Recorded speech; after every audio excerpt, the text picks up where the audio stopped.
Okay, hello and good morning, everyone. Welcome to JFD Traders Espresso with me, Darius Anucauskas.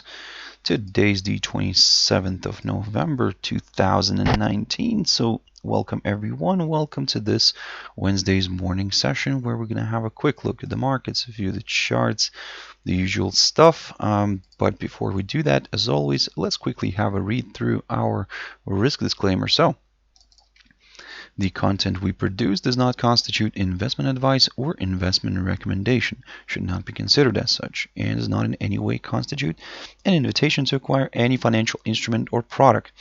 As always, a few seconds for you to read the rest, and we can continue.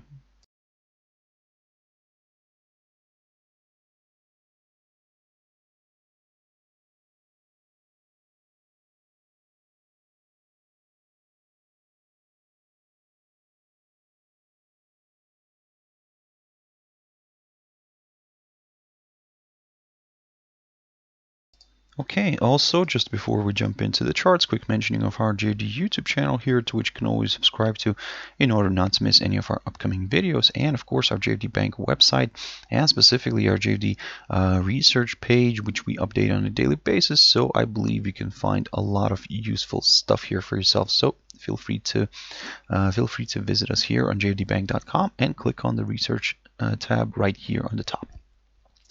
But right now, let's jump into the charts. Now, the first one I want to touch on here is the FTSE100. Now, the FTSE ended yesterday slightly above the 7,400 level. As you can see, we looked at this one previously, and basically one of the levels that I was talking about that we are going to be targeting is going to be the 7,441 zone. So the cash index right now is currently trading roughly near the 7,415 mark, around there somewhere.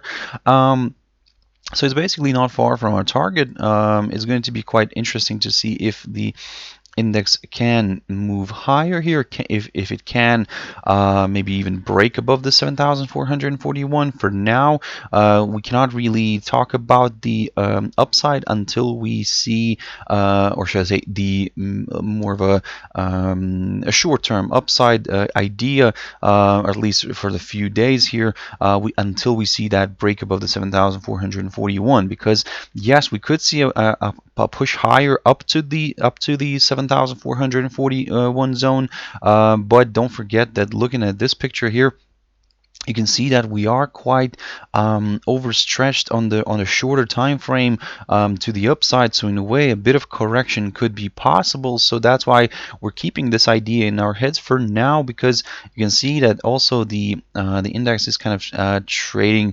It's not an ideal thing, or should I say something that you probably should stick to, but you could keep an eye on this one just in case it kind of respects this upside line here, which actually connects the tops here. So starting from the low of from the high of the 12th of November. So again, this is not really something to keep an eye on, or should I say something to consider that, but you can keep an eye on it just to see if it actually will hold the price down or not. But again, the more important level here for us is, of course, this 7,441, which is the high of the 27th of September.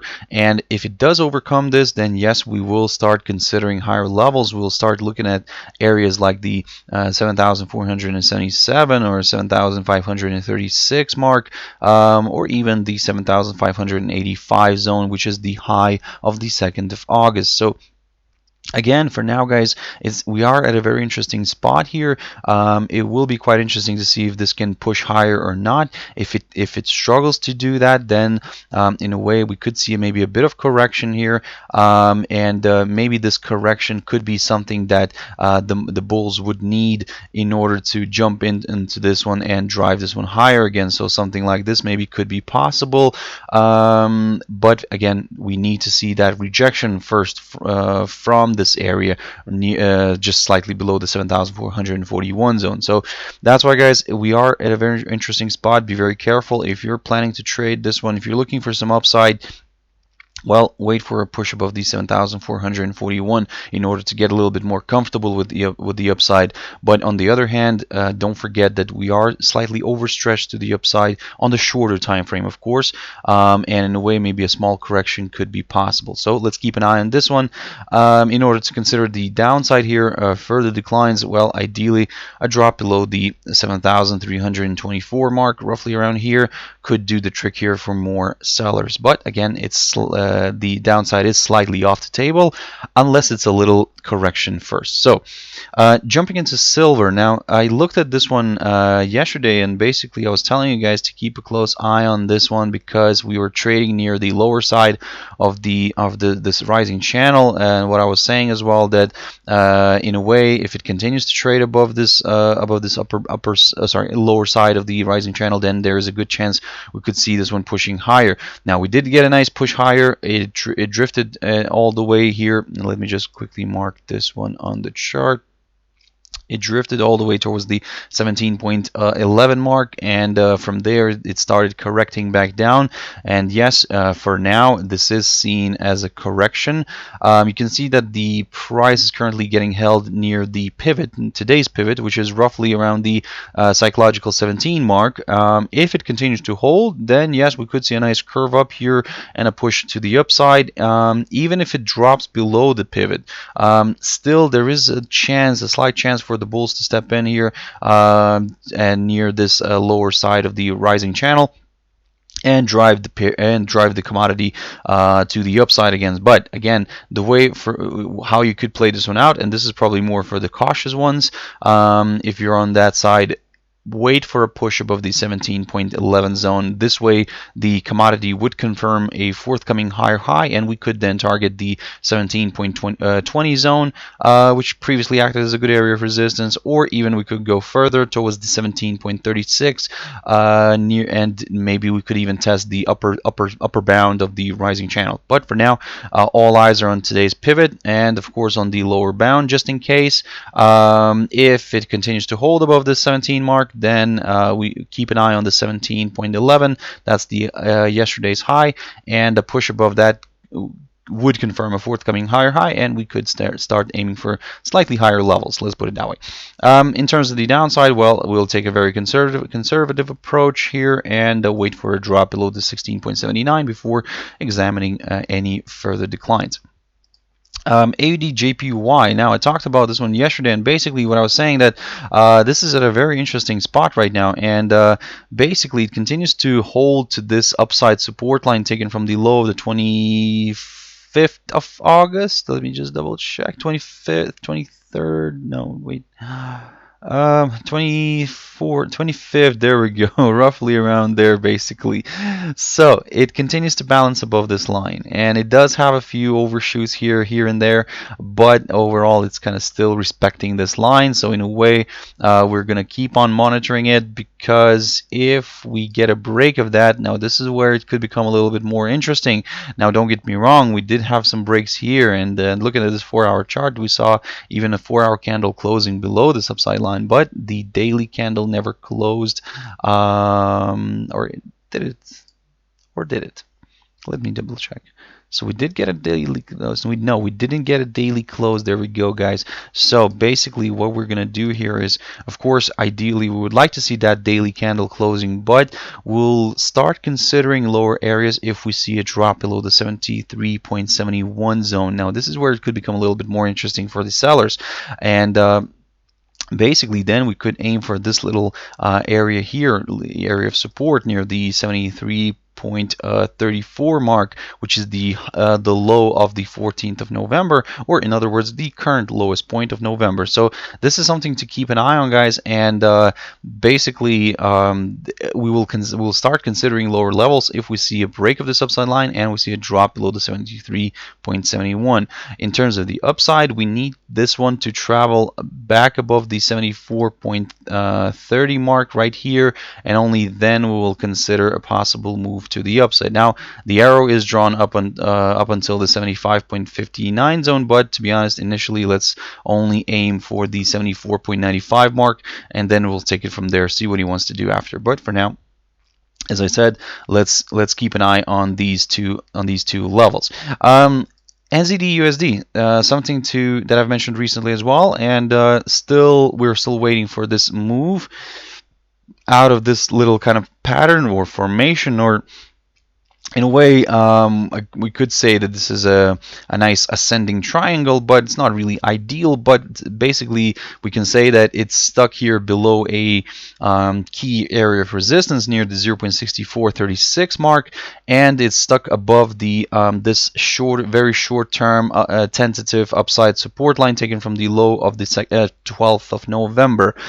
So in a way, as long as it kind of stays in here and in between these two lines, we're going to remain neutral. We need to see either a break of this upside line or a push above the 0.6436 barrier, and only then we could aim for higher levels here. And if we do get a break of this upside line, we will target the downside. The only thing is that with the downside, and this is what I've mentioned recently in my one of my videos where I was covering NZD USD, overall we are still on an uptrend here. It's just that we are balancing above a few kind of tentative upside lines. So in a way, if the shorter one here gets broken, there is another one that's taken from the low of the 16th of October that could in a way provide some support. If that fails to withhold, then yes, of course the path holds towards this other upside line taken from the low of the 1st of October. So in a way, with the downside here, we have to still remain very careful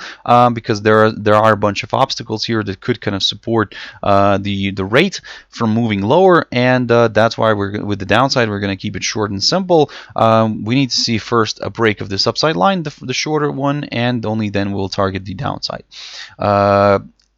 GBPNZD, also something that I talked about recently, and basically what I was saying, that we are kind of stuck here in this little range here, but at the same time the pair is balancing still above its upside support line taken from the low of the 30th of July. So this medium term upside support line.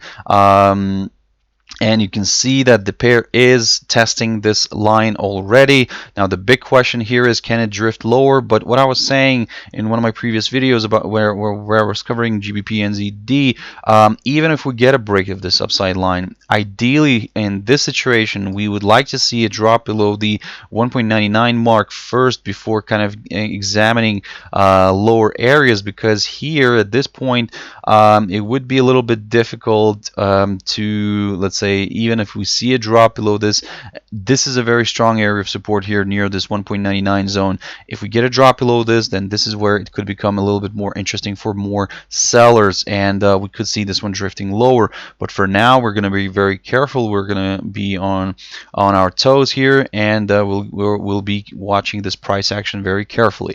Don't get me wrong, on one hand we are now below its 200 EMA, and in general we are below all of its EMAs, so in a way this is kind of this could lead towards some further declines, but again with some confirmation breaks are required first.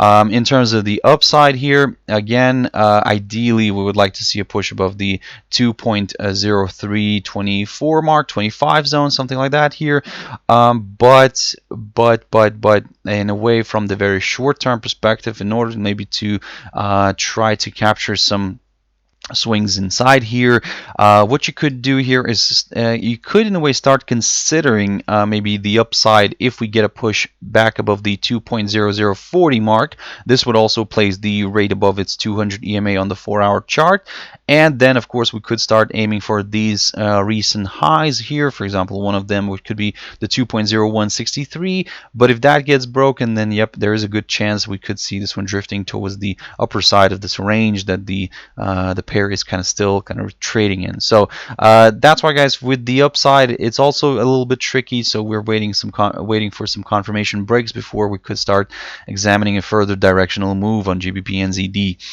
USDCAD, haven't looked at this one for quite a while, and basically we need to start here from scratch a little bit. So in a way, overall, yes, or should I say overall, from October to the end of October, we are still balancing above this upside support line taken from the, as I said, the low of the 29th of October. We are still kind of above this upside line, but again, you can see that the pair did try to push higher here last week and failed to push above the 1.332728 zone. Now it kind of also yesterday it formed a lower high here. So in a way, kind of, there are some signals that this could drag a little bit lower here. The only thing is that the downside could be limited due to this upside support line. So in a way, we're going to keep an eye on this one. For us to maybe start considering lower areas, ideally a drop below this level, or even actually, I think that's too early here still, the 1.3250 zone. So in a way, it depends on how this is going to move. If this is going to move a little bit higher right now, let's say move a little bit sideways, then to be honest, this level here could be a perfect barrier. The 1.3251 could be a perfect barrier here to examine the downside if that gets broken, of course, because like I said, for now, let's put it that way. If this pair decides to move sideways a little bit here, maybe goes closer to this upside line, now this is where this level right here, the 1.3250-51, could become an interesting one to watch. So for now, we're probably going to stick to this idea. If this, of course, decides to drop lower straight away, let's say even today, then we will have to find ourselves a new potential breakout level. But for now, we're going to keep this one on the chart just in case it actually moves the way we would like it to move.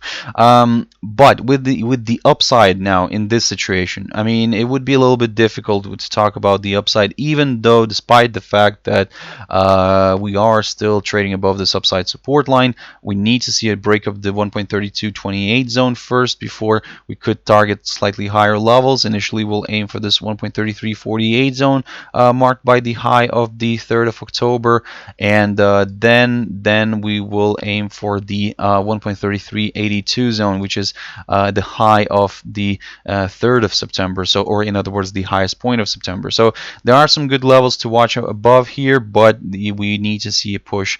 We need to see a push above this level first, the 1.3328, before we could examine higher areas. And in terms of the downside, keep your eyes on this 1.3250 territory. Euro dollar, the last one for this one, and still the same idea remains. We are still targeting this 1.0989. I keep talking about this in every single video of mine. For now, we can see that the pair is kind of balancing here, moving sideways a little bit, but still, let's say we are still aiming for this 1.0989, and if we do see a test of this area, we'll take it from there. For now, we're not going to do anything. We're just going to continue observing this one, and as I said previously, even with the upside, yes, we could start looking at some higher levels if we get a push above the 1.1043, but again, still, for us to get a little bit more excited and more comfortable with higher levels, a push above the 1.1093 level would be required. So we'll keep an eye on this one. Okay, guys, I really hope you found it useful. Thank you very much for sticking around and watching it till the end.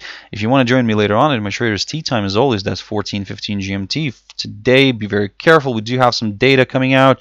And now we do have some PC figures from the US, so keep your eyes on those. Some preliminary GDP figures from the US as well. Basically, the major news are surrounding US today, so some crude oil inventories. If you're trading oil, yep, keep an eye on those. Core durable goods from the U.S. So basically, there is some information coming out from the U.S. I mean, of course, that's they're probably releasing everything before Thanksgiving. So Thanksgiving on Thursday. The U.S. markets will be closed on Thursday. So yep, guys, keep your eyes on the data today, and let's see how this is going to play out.